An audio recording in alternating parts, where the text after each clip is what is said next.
네, 안녕하세요, 선생님. 교육공학의 기저이론에 대해서 설명해 드리도록 하겠습니다. 교육공학 기저이론이라는 것은 이제 교육공학에서의 기본적 바탕이 되고 있는 이론의 틀을 설명한 겁니다. 설명드리면 세 가지 분류로 나올 수 있는데 하나는 학습이론, 커뮤니케이션, 체제이론 이렇게 세 가지로 나눕니다. 보도록 하겠습니다. 우선 학습 이론 중심으로 본다 그러면 심리학적 기저 이렇게 되어 있지만 행동주의 이론, 인지주의 이론, 구성주의 이론 가장 대표적인 이 이론이죠. 그래서 행동주의 같은 경우는 강화 중심으로 학습 이해를 하는 것이고 두 번째 인지주의 같은 것은 가장 중요한 것이 정보 처리 이론이라 할 수 있겠죠. 정보 처리. 그리고 구성주의는 학습자가 능동적으로 이제 의미 구성하는 구성자라는 이론으로 행동주의, 인지주의, 구성주의 이론으로 이렇게 나오고 있습니다. 주요한 이제 대표학자들 나오죠. 행동주의 같은 경우는 스키너, 손다이크, 파블로프, 인지주의 같은 경우는 가네, 브루너, 구성주의 같은 경우는 피아제, 그리고 비고츠키 이렇게 알고 계시면 되겠습니다. 자, 그리고 두 번째 분류가 이제 좀 아셔야 되는 학습할 내용이 많이 있습니다. 이제 커뮤니케이션 이론입니다. 커뮤니케이션 이론은 교육공학에서 효과적인 교수 학습 메시지를 이제 전달하는 거죠. 이렇게 커뮤니케이션 대화 또는 전달 과정을 중심으로 해가지고 이제 분석한 것인데 보도록 하겠습니다. 가장 대표적으로 셔넌과 웨버 커뮤니케이션 모형입니다. 이제 오래됐고 가장 대표적인 모델인데 정보원 있고 그리고 수신자 목적지로 과정에 있어서 노이즈, 잡음 개념이 좀 들어간다는 것만 좀 아시면 되겠습니다. 그래서 정보원, 송신자, 채널, 수신자, 목적지로 가는 과정에 있어서 노이즈, 그러니까 이제 정보가 가면서 오해도 될 수도 있고 이해가 안 될 수도 있고 여러 가지 방해 요인들이 있겠죠. 그래서 노이즈 개념이 들어간 것이 셔넌과 웨버의 커뮤니케이션 모형입니다. 그래서 교육공학에서는 학습 매체나 환경 요인으로 인해 정보 왜곡을 설명할 때 본 모델을 이용하고 있습니다. 자, 그 다음 두 번째, 셔넌과 슈람의 모델입니다. 커뮤니케이션. 보시면은 그냥 우선 그림을 한번 보시죠. 여기 경험의 장이라는 거 있죠. 이게 보내는 사람 있고 받는 사람이 있는데, 그러니까 경험의 장이 이렇게 겹치는 부분이 있었을 때 이제 의미 해석이나 전달이 잘 될 수 있다. 이런 내용입니다. 그리고 두 번째, 피드백. 송신자, 수신자 상호작용에서 이야기를 하는 것이죠. 이거 잘 모르겠는데, 이렇게. 그리고 이게 무엇이지? 이게 수정과 보완 과정이 있다는 겁니다. 경험의 장, 이해를 돕고, 그리고 더 정확한 해석이 가능하고 피드백이 있는 이러한 모델을 셔넌과 슈람의 커뮤니케이션 모형이다. 이렇게 아시면 되겠습니다. 자, 그리고 볼로의 SMCR 모델입니다.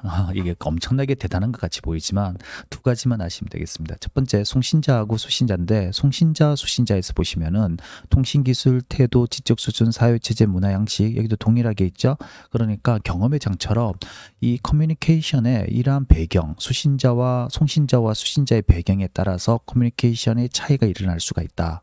이 부분이 하나가 있고요. 그 다음 통신수단, 시각, 청각, 촉각, 후각, 오각, 미각 이렇게 통신수단이 우리 감각을 이용하게 되잖아요. 이 두 부분만 아시면 되겠습니다. 그래서 각 교수에 내재된 하위 분석, 이렇게 교수자가 학습자의 배경 지식과 수용력, 신념들을 고려해서 메시지를 조정해야 된다. 그러니까 여기에 따라서 달라지기 때문에 이 부분을 고려해 줘야 된다. 이런 내용을 지금 볼로의 SMCR 모델에서 지금 설명되어 있는 그런 내용입니다. 자, 그리고 엘리의 시청각과 교육 커뮤니케이션 관계 이렇게 있는데 이 내용은 다름이 아니라 통신 이론하고 체제 개념을 좀 결합해서 교육공학에서 지금 소개하고 있다는 겁니다. 메시지, 기기, 요원, 방법, 환경 이게 5가지 요인이 여기 안에 들어가 있습니다. 시청각 통신 계획 이렇게 되어 있는데 그리고 교수 현장과 학습 환경 이렇게 있죠. 그러니까 학습 통신 체제하고 요 부분이 이렇게 두 개가 결합해 가지고 지금 커뮤니케이션 관계를 좀 설명하고 있다. 그래서 엘리의 시청각 커뮤니케이션 모형은 교육 과정에서 시청각 자료를 활용할 때 필요한 요소들을 제시하고 효과적인 교육 전달하는 프레임워크를 제공하고 있다. 이렇게 설명되어 있습니다. 요 5가지 그리고 체제 개념을 적용시켰다. 이렇게만 아시면 되겠습니다. 자, 그리고 체제 중심으로 이제 세 번째죠. 체제 중심으로 이제 한번 또 분석을 합니다. 우선은 일반 체제 이론, 체제적 접근 이렇게 있는데 체제 이론 그러면 1960년대부터 조금 이제 교육공학이나 교육학에 좀 내용이 나왔어요. 수업 체제. 그러니까 행동주의적인 그런 배경을 가지고 있겠죠.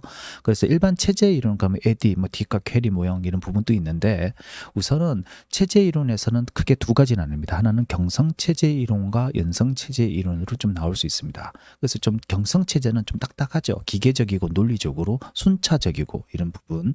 그래서 문제 해결을 해야 되고 효율성을 중심으로 하는 부분은 경성체제 이론입니다. 간의 9가지 교수 사태 이런 부분에 되는 부분이죠. 그러면 연선체제는 뭐냐? 맥락 중심이고 과정 중심이고 그리고 목표보다는 이해관계자의 관점 등등이 관련된 것이 연성체제 이론으로 볼 수 있습니다. 그러니까 예를 들어서 PBL 이런 복잡한 문제 과정 이런 것이 연성체제 이론으로 볼 수 있겠죠. 그래서 근데 어느 것이 좋다 이런 것보다 교수 상황에 따라서 보완적으로 사용되게 되겠죠. 근데 우리가 이 체제의 눈으로 한번 이해를 해봤다 또 접근을 한다 이런 내용으로 아시면 되겠습니다. 그리고 여기에서 내용이 나올 때 결론서에서 핀 교수 체제의 검은 상자 개념 이렇게 나와 있는데 이 밑에 그림을 한번 보시죠. 초등학교 때 이 그림 박스 기억나시는지 함수 부분 설명할 때 인풋하고 아웃풋이 있는데 어떤 펑션 여기 부분이 있죠. 이 부분이 검은 상자라고 보는 겁니다. 그러니까 사람의 이 교육 이런 부분이 들어가고 나옴에 있어서 이 안에서 이루어지는 모든 것은 이해할 수가 없다. 이런 부분을 좀 취지로 설명되어 있는 겁니다. 그리고 핀의 스펠을 좀 알아두셔야 됩니다. FINN인데 결론서나 이런 부분에서 좀 오류가 많은 그런 스펠 중에 가장 대표적입니다. 입력, 학습자, 교수 목표, 자료, 환경 조건, 출력, 학습자의 변화된 행동 부분이죠. 자, 그런데 이게 많다기보다는 좀 비판받는 부분도 있죠. 내부 과정 학습이 실제로 어떻게 이런 효과를 내는지 과정에 대해서 명확하게 밝혀져서 측정하기 어렵다는 그런 부분도 비판받고 있습니다. 자, 이제 기저이론 지금 3가지 분류로 해서 소개해드렸습니다. 감사합니다.